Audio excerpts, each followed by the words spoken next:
Bienvenue dans cette salle de classe virtuelle. Aujourd'hui je vais vous parler un peu de pensée critique ou créationnisme. De Jean-Paul Pougala. Les créationnistes à l'assaut des institutions en Afrique, le cas du Cameroun. Évangile selon saint Pougala. Leçon de géostratégie africaine numéro 73 publié le 22/6/2014, extraite du tome 3 à venir. En 1995, l'administration américaine a mis sur pied une liste de mouvements terroristes dénommés Foreign Terrorist Organizations, organisations terroristes étrangères. Dans cette liste qui compte en 2014 47 organisations, nous avons par exemple les organisations suivantes: Al-Qaïda au Maghreb islamique, AQMI, Al-Shabaab, Ansar al-Islam, Brigade des Martyrs d'Al-Aqsa. Qu'est-ce que ces organisations terroristes ont en commun avec les organisations suivantes? Pentecôtistes, Rose-Croix, franc-maçonnerie, églises évangéliques, les Mormons, scientologues, le Ku Klux Klan, les nazis de Hitler, les fascistes de Mussolini, etc. Mais quel est également le rapport entre eux et une liste de 122 congrégations catholiques publiées sur le site officiel de l'État du Vatican, par exemple, Communauté Pape Jean XXIII. Les Salésiens. Les missionnaires de la charité politique, Communauté de l'Emmanuel, Communauté de Sant'Egidio, Communauté des Béatitudes, Opus Dei. Pharmaciens catholiques, les universités catholiques, Action catholique, Communion et Libération, Mouvance salésienne, Enseignement catholique, Saint-Vincent de Paul, les juristes catholiques, les enseignants catholiques.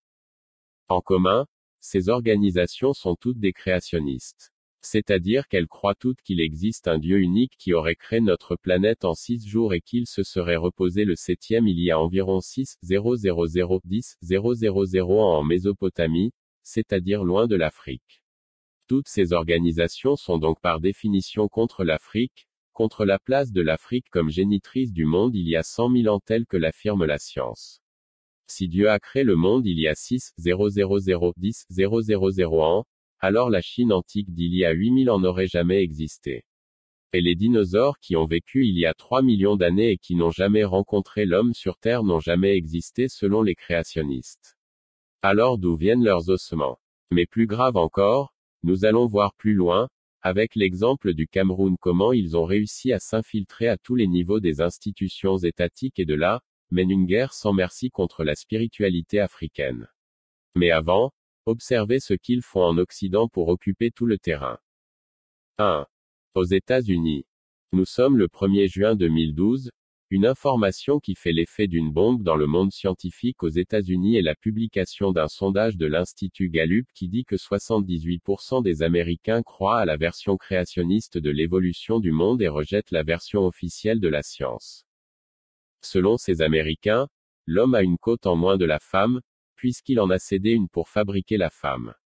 C'est la conséquence de l'activisme des créationnistes surtout dans le milieu scolaire et estudiantin, profitant du fait qu'aux États-Unis, il existe un système scolaire très décentralisé, avec 17 000 districts scolaires où les responsables sont votés par les habitants et avec ce suffrage populaire se sentent libres de faire ce qu'ils veulent tel qu'ils l'entendent. Ainsi, dans plusieurs de ces districts scolaires, la science a tout simplement été mise de côté. À sa place, on a choisi la Bible comme base de la connaissance du monde passé, présent et futur. 2. Comment en est-on arrivé là? L'histoire démarre en 1925, dans la ville de Dayton dans l'État du Tennessee.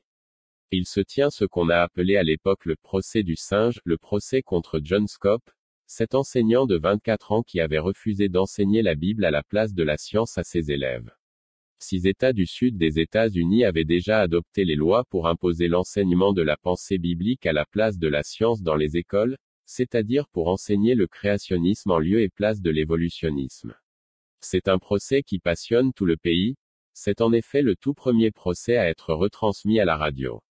La sentence était connue d'avance, puisque Scott avait enseigné à ses élèves la biologie telle que recommandée par les scientifiques du monde entier, mais dans des États du Sud esclavagistes où il était interdit d'enseigner que l'Afrique est le berceau de l'humanité. Les Africains pour eux étaient par définition des animaux sans âme, comment pouvaient-ils donc enseigner à leurs enfants que ce sont ces Africains qui sont à l'origine de l'espèce humaine? La Bible dit que les Noirs sont maudits. Pour ces créationnistes, la science ment lorsqu'au contraire elle veut faire d'eux, les géniteurs de l'humanité. Le juge a tout simplement appliqué la loi dans sa sentence et Scop fut condamné. La colère de la communauté scientifique dans le monde permit l'annulation de la condamnation de Scop, au motif du vice de forme. Mais le mal était fait. État après État, les États-Unis vont plonger dans l'obscurité du créationnisme, pour qui le monde n'a pas besoin d'évoluer et on n'a pas besoin de science pour améliorer quoi que ce soit, puisque tout est resté figé depuis la création du monde en 6 jours il y a moins de 10 000 ans.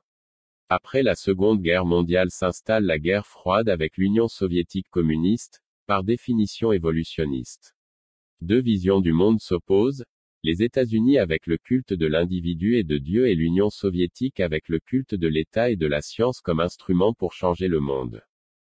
Le 4 octobre 1957, un événement complètement imprévu en faveur de l'URSS va ébranler les certitudes des créationnistes américains, c'est le lancement par les soviétiques du tout premier satellite artificiel de l'histoire nommé Spoutnik. Alors que pendant 40 ans, les Américains avaient soutenu que Dieu habitait dans le ciel et qu'il ne fallait pas le déranger, voilà que leur pire ennemi allait scruter l'espace et c'est eux qui leur donnaient des informations de ce qui devait être le siège de leur paradis après la mort. Spoutnik, d'un poids de 83 kg et placé à environ 1000 km au-dessus de nos têtes, faisait le tour de la Terre en 96 minutes. Les Américains se donnent 3 mois pour riposter face aux Soviétiques, mais ces derniers enfoncent le clou et pour énerver encore plus les Américains, ils vont récidiver à peine un mois plus tard, lorsque le 3 novembre ils lancent un deuxième satellite Spoutnik 2, avec pour la première fois un être vivant à l'intérieur, la chienne Laika. Les Américains deviennent impatients et le 6 décembre 1957, la US Navy lance Vanguard TV3, le premier satellite américain, mais c'est un échec cuisant. Il faudra attendre le 1er février 1958 pour voir la réussite de la mise en orbite du satellite Explorer 1. Il pèse 13,96 kg, dont 8,3 kg de batterie, avec une autonomie de 114 minutes. Tout ça pour ça. Le mal est fait, puisque les Soviétiques maintiennent l'avance. Et le 15 mai 1958, c'est au tour de Spoutnik 3, bardé d'instruments scientifiques d'être mis en orbite géostationnaire pour étudier la haute atmosphère terrestre. 2 ans plus tard, jour pour jour, c'est le lancement avec succès de Spoutnik 4, pour la préparation des premiers vols habités. Les Américains sont bluffés. Les Soviétiques vont envoyer cet autre satellite, dont Spoutnik 8 qui est une sonde Vénérin avec succès le 12 février 1961 vers la planète venue. Le 9 mars 1961 le Spoutnik 9 et le 25 mars 1961, Spoutnik 10 vont chacun emporter dans l'espace un mannequin et une chienne, qui font le tour de la Terre et retourner sur la Terre vivante. Pour information, en 2014, les Européens ne sont toujours pas capables d'envoyer un être vivant dans l'espace et le ramener sur Terre vivant. Et le shuttle des Américains est à l'arrêt, par manque d'argent. Donc dans les années 1960, ce sont les Soviétiques qui font ramener la science dans les écoles américaines. Dans les lycées, ce n'est plus du n'importe quoi. Le créationnisme est envoyé à la retraite et l'évolutionnisme s'installe durablement dans le système scolaire américain. Les livres scolaires de sciences sont même écrits par le Conseil des programmes de sciences biologiques Biological Science Curriculum Study. La victoire très affichée par les Soviétiques de leur conquête spatiale, là où les Américains attendent de voir Dieu, brûle et fait mal dans le monde scientifique américain, pour ce retard accumulé à cause du zèle des créationnistes. Ils vont donc se servir de la haine contre l'ennemi communiste pour prendre corps dans les lycées et les écoles. Et alors qu'on croit les créationnistes vaincus à jamais, ils vont toujours cogiter aux États-Unis les éléments pour une deuxième vie. Désormais, ils ne sont plus contre la science, mais ils soutiennent que la science est là pour dire que ce qui est écrit dans la Bible est vrai. Selon eux, la science prouve en effet que notre monde est très complexe et qu'il y a plutôt intérêt à comprendre le comment, et non le qui. Ils vont inventer un nouveau concept, c'est celui de l'idée intelligent design, selon lequel, le monde est trop complexe pour ne pas avoir été fabriqué par un dieu, par un horloger. Nous sommes ainsi revenus au point de départ. Et cette fois-ci, ils n'entendent pas se confiner aux États-Unis, mais se déployer surtout en Europe, considérée comme le temple de la culture scientifique. et de l'Europe vers l'Afrique particulièrement. C'est l'explosion des églises dites réveillées, qui vont toutes à la conquête du monde. Les populations africaines aux USA et en Europe seront les premières ciblées et une fois conquises, c'est elles qui vont ensuite servir de relais sur le continent africain, où il n'y a pas de défense. Nous verrons dans les lignes qui suivent comment l'Europe organise la résistance et comment l'Afrique se rend sans combattre. 3. Le Conseil de l'Europe. Pour contrer l'offensive des créationnistes venus des États-Unis, témoins de Jéhovah, adventistes du septième jour, mormons, scientologues etc. L'Assemblée parlementaire du Conseil de l'Europe qui compte 47 pays membres adopte, le 4 octobre 2007, la résolution 1580 condamnant le créationnisme et s'opposant à son enseignement à l'école, avec ce titre, Les dangers du créationnisme dans l'enseignement. Dans le rapport qu'elle présente à l'Assemblée dès le début des travaux le 17 septembre 2007, Anne Brasseur, ancien ministre de l'Éducation du Luxembourg, cite un certain Guillaume Lecointre, professeur de zoologie au Musée national d'histoire naturelle de Paris qui dit ceci, la science est l'ensemble des opérations produisant de la connaissance objective. Une affirmation sur le monde ne peut être qualifiée d'objective que si elle est vérifiée par un observateur indépendant. Cette vérification dépend de 3 facteurs, le scepticisme, la rationalité et la logique, et enfin le matérialisme méthodologique. Ces différents piliers assurent l'objectivité d'un résultat scientifique. Et dans la conclusion du rapport final adopté par les parlementaires des 47 pays membres du Conseil de l'Europe, on peut lire ceci. Adopter une posture négationniste vis-à-vis de thèses scientifiquement prouvées constitue un frein à l'éducation et au développement intellectuel et personnel de milliers d'enfants. La science est un acteur prépondérant qui participe très largement et activement à ce processus d'évolution et de transformation des sociétés. Les créationnistes sont, en fait, partisans d'un profond retour en arrière, ce qui, à long terme, peut s'avérer particulièrement préjudiciable pour l'ensemble de nos sociétés. L'enjeu est donc considérable. Aujourd'hui, avec le créationnisme, nous sommes en présence d'une montée en puissance de modes de pensée qui, pour mieux imposer certains dogmes religieux, s'attaquent au cœur même des connaissances que nous avons patiemment accumulées sur la nature, l'évolution, nos origines, notre place dans l'univers. Cela constitue incontestablement une grave atteinte aux droits de l'homme. Le 1er janvier 2008, dans un article intitulé L'Europe et le créationnisme, dans lequel il rapporte les détails sur ce séminaire du Conseil d'Europe, Philippe Le Vigourou va plus loin, il pointe du doigt les politiciens de plusieurs pays européens qui espèrent attirer les voix des familles faibles d'esprit notamment en Italie en 2004, aux Pays-Bas en 2005 et en Pologne à l'automne 2006. Il décerne la palme d'or de l'hypocrisie à la Grèce qui pour éviter d'enseigner l'évolutionnisme à l'école et pour ne pas fâcher la communauté scientifique, les politiciens ont fait une trouvaille. L'évolutionnisme est bien au programme, mais c'est le dernier chapitre, on sait donc que les lycéens ne vont jamais y arriver, puisqu'un tiers du programme scolaire n'est jamais fini en Grèce.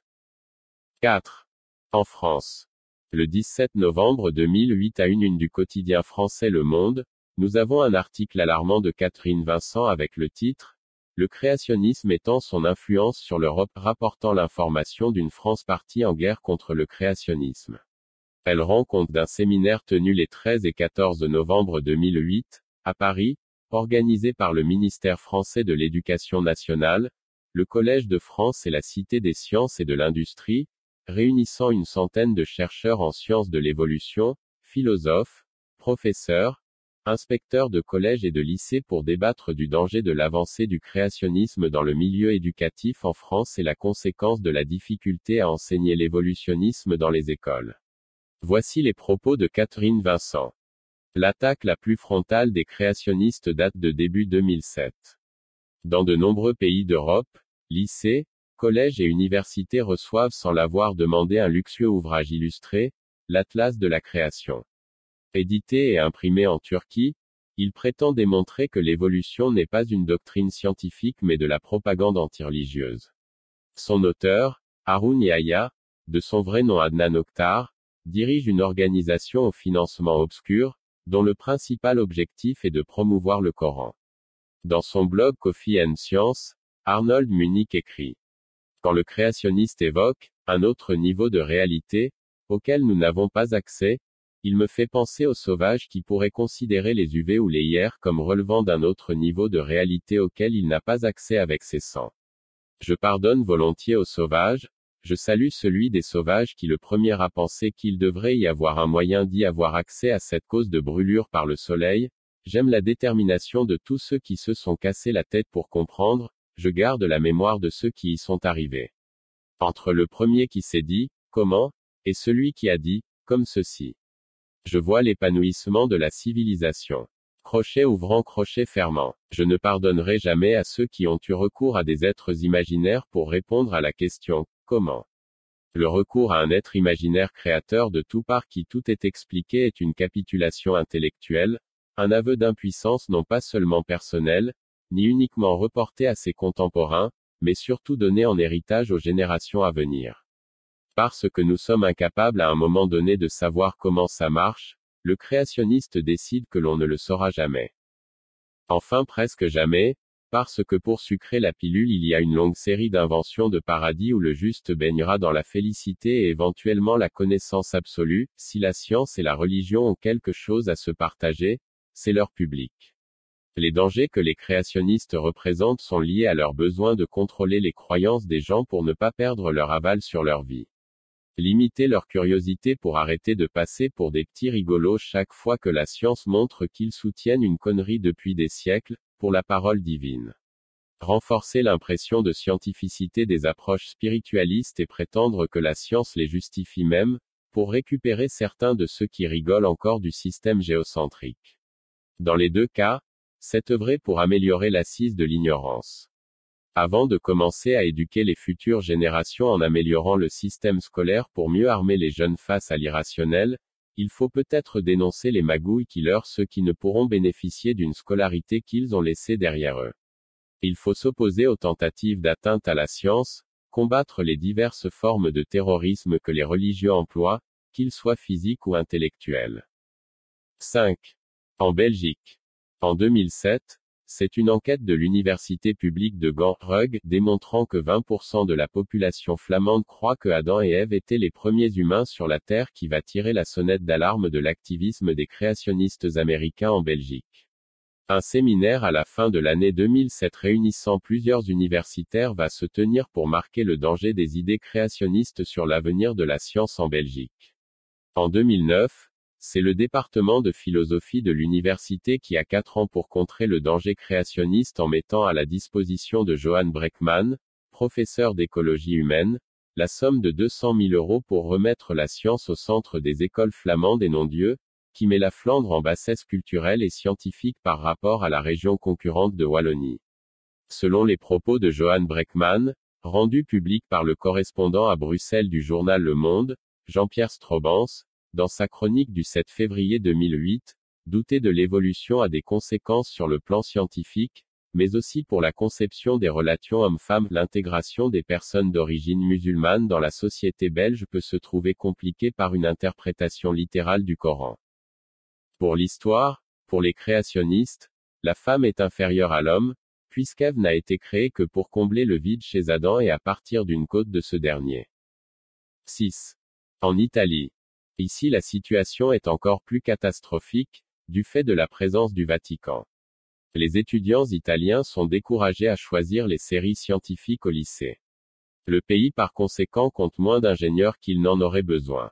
Même les anciens membres de l'ancien parti communiste italien sont devenus des créationnistes. Les partis politiques de droite, pour attirer les votes catholiques, font plus grave encore. En février 2004, la ministre italienne de l'Éducation de Silvio Berlusconi, Letizia Moratti signe un décret pour exclure l'enseignement de l'évolutionnisme dans les écoles italiennes et la remplacer par le créationnisme. Le décret sera ensuite annulé en 2005 suite au tollé de protestations venues de tout le monde scientifique, mais aussi des parents d'élèves, dont les enfants étaient ainsi exclus d'un avenir dans le secteur scientifique. En 2009, on va toucher le sommet de l'incompréhension, lorsque l'agence Science Presse, qui est la plus grande agence de finance des recherches scientifiques en Italie, finance la publication d'un livre intitulé Evolution ISM, The Decline of an Hypothesis, réalisé par l'historien créationniste italien Roberto de Mattei. Dans ce livre, on y apprend notamment que Les couches géologiques sont le résultat du déluge et les dinosaures ont partagé la Terre avec les humains. Pire encore, on y affirme que l'évolutionnisme n'est pas la science, mais contre la science. Et que la vraie science est la Bible, Jésus. En plus de l'agence Science Presse, institution publique de financement de la promotion de la science qui a financé la sortie de ce livre contre la science, le Conseil national de recherche, CNR, l'a aussi financé. Cela fait un peu trop. C'est comme si une institution de lutte contre le cancer finance la publication des livres qui disent que le cancer est une imposture. Il y a quelque chose qui ne va pas. 7. Au Royaume-Uni. L'actualité retiendra que le Royaume-Uni de Tony Blair était le meilleur allié des États-Unis d'Amérique, surtout dans toutes ces guerres en Irak et en Afghanistan. Ce qu'on ne sait pas, ou alors on sait très peu, est qu'avec l'arrivée des néocons au pouvoir à la Maison-Blanche, avec leur théorie de l'axe du bien contre l'axe du mal et la propagande créationniste qui les soutient, en Grande-Bretagne, ce sont les intellectuels et les scientifiques qui vont organiser la résistance. C'est en 2006 que les Britanniques décident enfin de ne pas se rendre sans combattre. L'État, à travers The Royal Society, l'Académie nationale des sciences de Grande-Bretagne va déclarer une guerre sans merci au créationnisme qui prend pied de plus en plus dans les écoles, les lycées et les universités britanniques où toujours de moins en moins d'enfants s'intéressent à la science. Plusieurs initiatives auront lieu, notamment une conférence à la University College London, UCL, est donnée sur le thème Pourquoi la théorie de l'evolution a raison, et le créationnisme a tort. À tenir cette conférence, un certain Steve Jones, généticien. Même la télévision publique BBC est appelée à contribution. C'est depuis ce temps que la chaîne va accélérer le rythme de la production de ses séries télévisées scientifiques sont produites, des documentaires qui sont arrachés encore aujourd'hui à prix d'or par les télévisions du monde entier, pour parler de la science. Même les quotidiens sont appelés en renfort. Presque tous les quotidiens britanniques ont désormais une rubrique dédiée à la science, et tenue par les professeurs anti-créationnistes. Par exemple, le Daily Telegraph va confier sa rubrique scientifique intitulée « Du côté des labos » à notre ami Steve Jones, farouche détracteur des créationnistes. Voici ce qu'il déclare en 2009 dans une interview intitulée « La menace du créationnisme » à la revue scolaire Science in School. Ceux qui ont une conviction basée sur la foi croient que la vie est apparue d'une manière magique, sans explication scientifique, à un moment situé dans un passé relativement récent, contraire au consensus scientifique étayant la biologie de l'évolution. Le créationnisme a tort car ce qu'il proclame ne résiste pas à tout ce que nous savons en science, mais les gens attendent, et craignent, la réponse à de trop grandes questions. Ils veulent des réponses qui ne rentrent pas dans le champ scientifique, comme Dieu existe-t-il, ou que signifie être un humain. Il ajoute. Ce débat n'est pas nouveau. Les idées évolutionnistes comme la filiation et la transformation des espèces ont existé depuis au moins le VIe siècle avant notre ère, mais alors que les connaissances scientifiques s'étoffaient au XVIIIe, ces idées se sont développées, mettant en cause la conception d'un monde naturel créé par la volonté de Dieu. C'est la publication, en 1859, du livre du naturaliste anglais Charles Darwin, de l'origine des espèces qui établit la descendance avec transformation comme explication scientifique dominante de la diversification des formes naturelles. Je ne suis pas contre l'enseignement du créationnisme à l'école, en lui-même, mais il devrait être enseigné dans les cours de théologie. Qui veut colporter des idées d'ignorants, ne doit pas le faire dans un cours de biologie. Le créationnisme est de l'anti-science. Je ne débattrai jamais avec un créationniste. Il pense que 2 + 2 = 5, ou, à la rigueur, en signe de compromis, 4,1. Je suis persuadé que 2 + 2 = 4.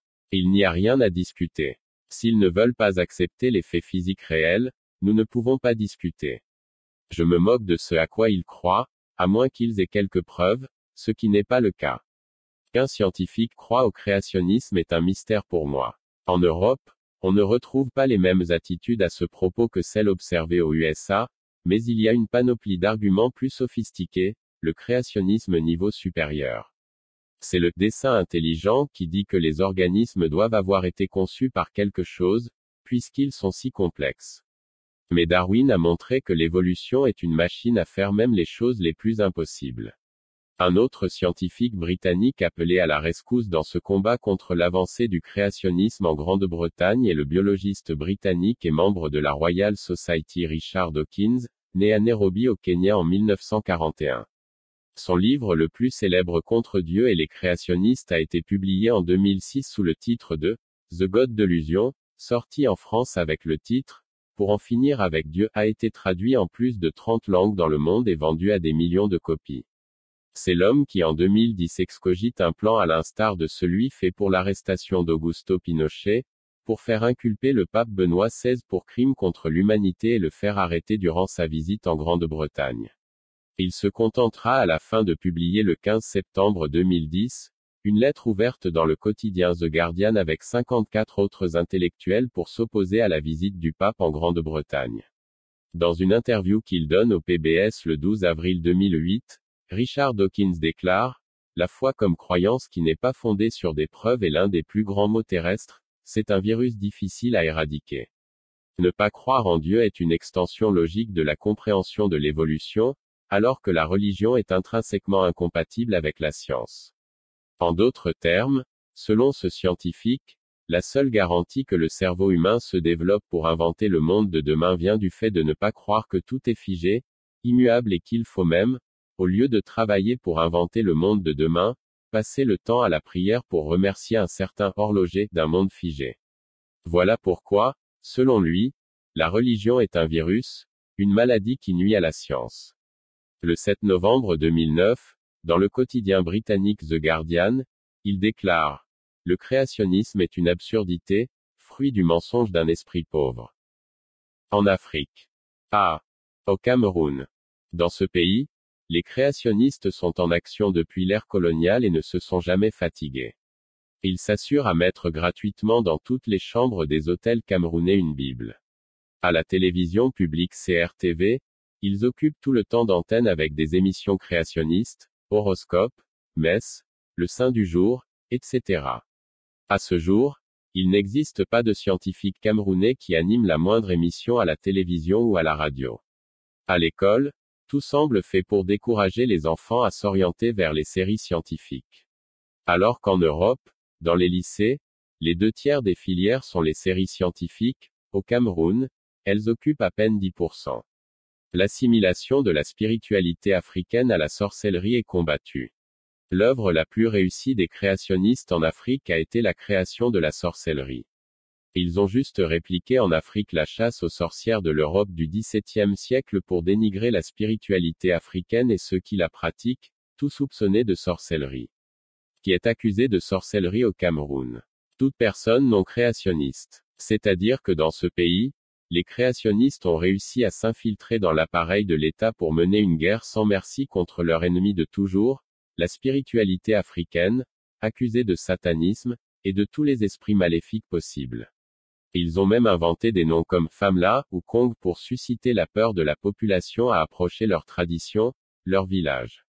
La conséquence est désastreuse. La première motivation de l'exode rural dans une bonne partie du Cameroun n'est nullement motivée par la recherche d'une vie meilleure, mais on fuit le village où il y a la sorcellerie, où il y a le mal.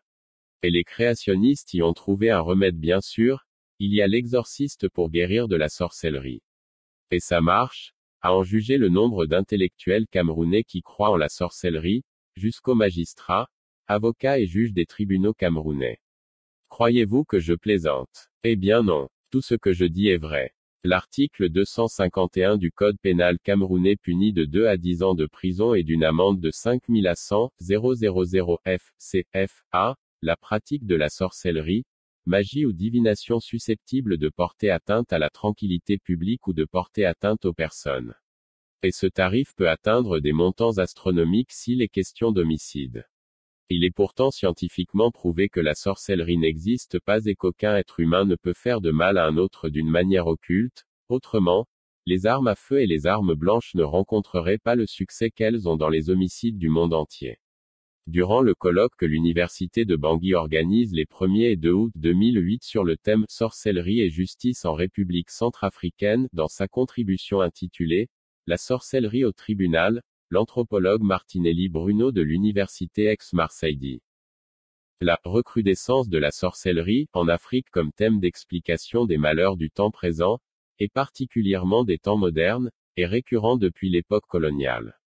C'est une grille de lecture et d'interprétation des crises sociales de la modernité sur tous les plans de clivages sociaux, rapports d'âge et de génération, rapports de genre, rapports de production et d'appropriation des ressources, rapports d'autorité et de pouvoir.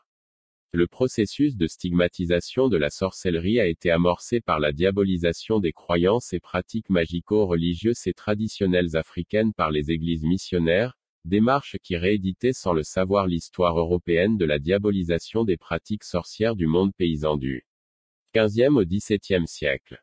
Plus récemment, la rencontre entre la démonologie inspirée de certaines églises fondamentalistes américaines transplantées en Afrique et une sorcellerie africaine revisitée dans le contexte urbain moderne, tend à faire de Satan comme principe fondamental de perversité, le principal personnage sur la nouvelle scène des croyances africaines. Les nouveaux missionnaires et les prophètes prétendent répondre aux problèmes des individus ou des familles en inscrivant leurs mots dans une dramaturgie universelle du mal qui passe par le combat spirituel contre Satan et ses comparses sorciers. En d'autres termes, cet anthropologue italien reconnaît que le concept de sorcellerie en Afrique n'est là que pour servir à la religion coloniale, le christianisme d'abord et aujourd'hui les églises réveillées, pour stigmatiser la religion concurrente, la spiritualité africaine relayée au rang des choses négatives, de Satan. Ainsi, la spiritualité africaine étant synonyme de sorcellerie, qui utilise la magie noire, et la spiritualité européenne étant synonyme d'exorcisme, qui utilise la magie blanche, on constate qu'il devient évident d'utiliser cette dernière comme refuge afin de contrer la magie des Africains et l'empêcher de faire du mal à qui s'en distingue, au grand bonheur des nouveaux convertis au christianisme. B. Au Nigeria. Lorsque Boko Haram a kidnappé les 200 filles, l'accusation principale était qu'elles suivaient l'éducation occidentale. Lorsqu'on va plus en détail pour savoir ce que cela veut dire, on tombe sur une réponse qui peut surprendre, mais qui nous apprend que Boko Haram se revendique ni plus ni moins que d'être un mouvement créationniste qui milite pour interdire l'enseignement de la science à l'école. En Occident, la science est appelée évolutionnisme. Ici, au Nigeria, la science est associée à l'Occident.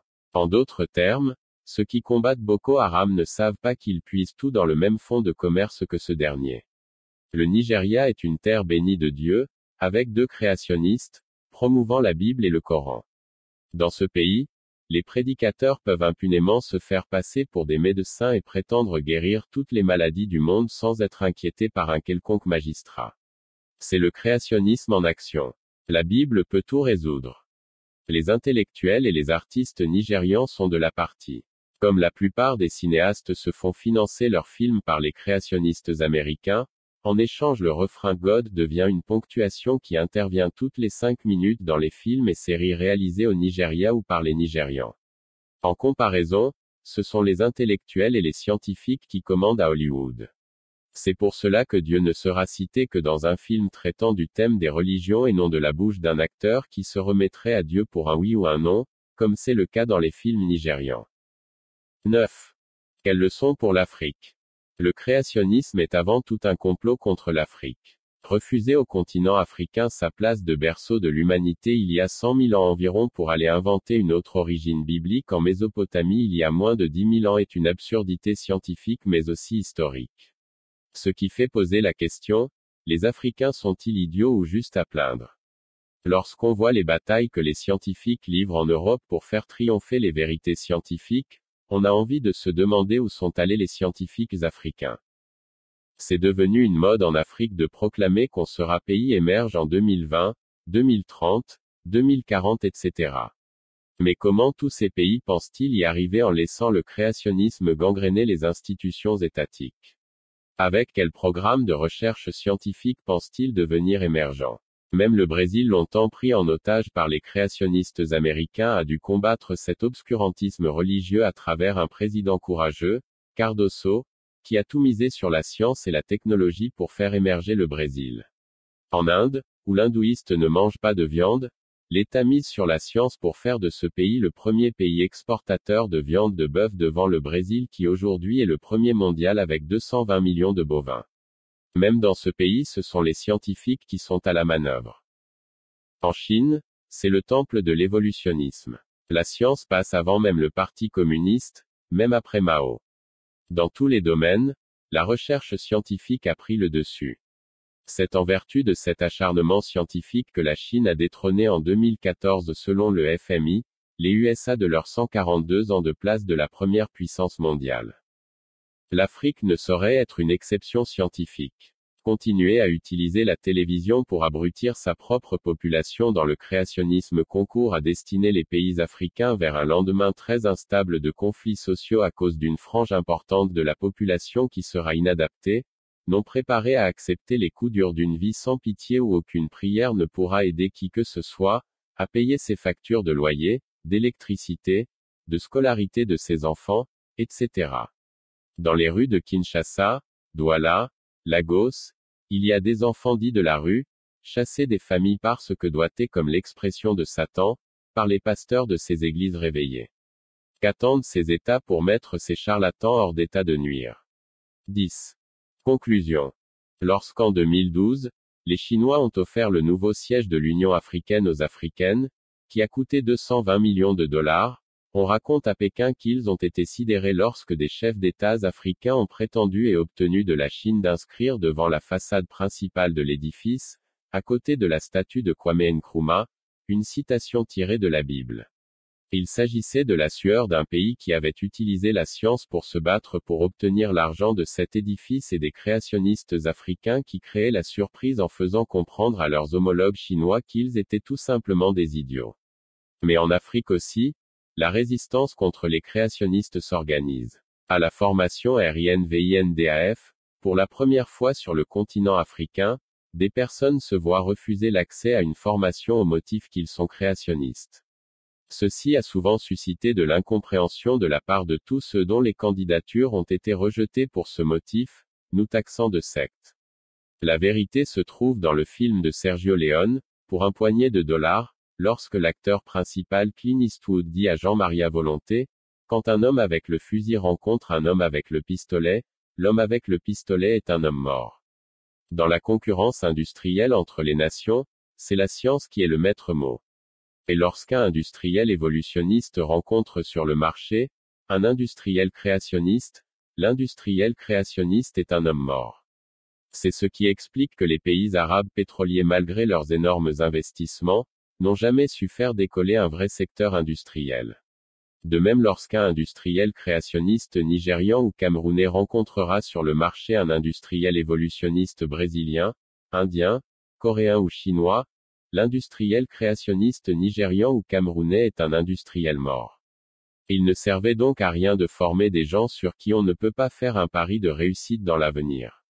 L'Afrique a été mise à genoux en utilisant la science, c'est grâce à la science que l'Afrique se mettra debout. Il me plaît de conclure avec la lecture de la pétition que le mouvement des Bright a fait circuler à tous les scientifiques du monde pour alerter du danger des créationnistes à l'école. Un certain nombre de bureaux d'éducation et de communautés religieuses tentent d'introduire la théorie de Intelligent Design, ID, dans les programmes de sciences des écoles publiques américaines. Il est possible que les promoteurs de cette théorie pensent sincèrement qu'elle a une crédibilité scientifique. Mais certains, peut-être, visent à introduire par ce biais des croyances religieuses dans les programmes d'enseignement des sciences. Quelles que soient les intentions de ces promoteurs, la théorie de Intelligent Design, est en contradiction avec la définition de la science et doit être rejetée, elle n'a pas sa place dans un programme d'enseignement des sciences. Pour dire les choses simplement, Intelligent Design n'est pas de la science. La science entretient un rapport expérimental avec la réalité. La caractéristique la plus importante de la méthode scientifique est que les hypothèses à propos du monde naturel puissent être testées, faire l'objet d'expériences reproductibles, et être vérifiées. Contrairement aux acquis scientifiques de la théorie de l'évolution de la vie sur Terre, les explications de l'idée postulent des hypothèses qui ne peuvent être ni observées ni validées. En postulant que l'existence d'un concepteur est nécessaire pour rendre compte de l'origine et du développement de la vie, l'intelligent design rompt avec la science en tant que discipline. Il n'y a pas de meilleur outil que la méthode scientifique, avec ses processus rigoureux de confirmation, pour comprendre notre monde. Aucune nation ne peut espérer bien se porter si ses citoyens sont entretenus dans la confusion ou désinformés en ce qui concerne la science. Le mouvement de l'intelligent design empêche de donner aux étudiants l'enseignement nécessaire à notre monde, où les sciences occupent une place incontournable. L'intelligent design constitue une menace sérieuse contre l'intégrité de l'enseignement des sciences telles que des scientifiques doivent la concevoir. Si vous avez aimé la leçon, alors cliquez sur j'aime, abonnez-vous et surtout activez la cloche de notification pour être informé de nos différents cours virtuels. Ciao et à bientôt.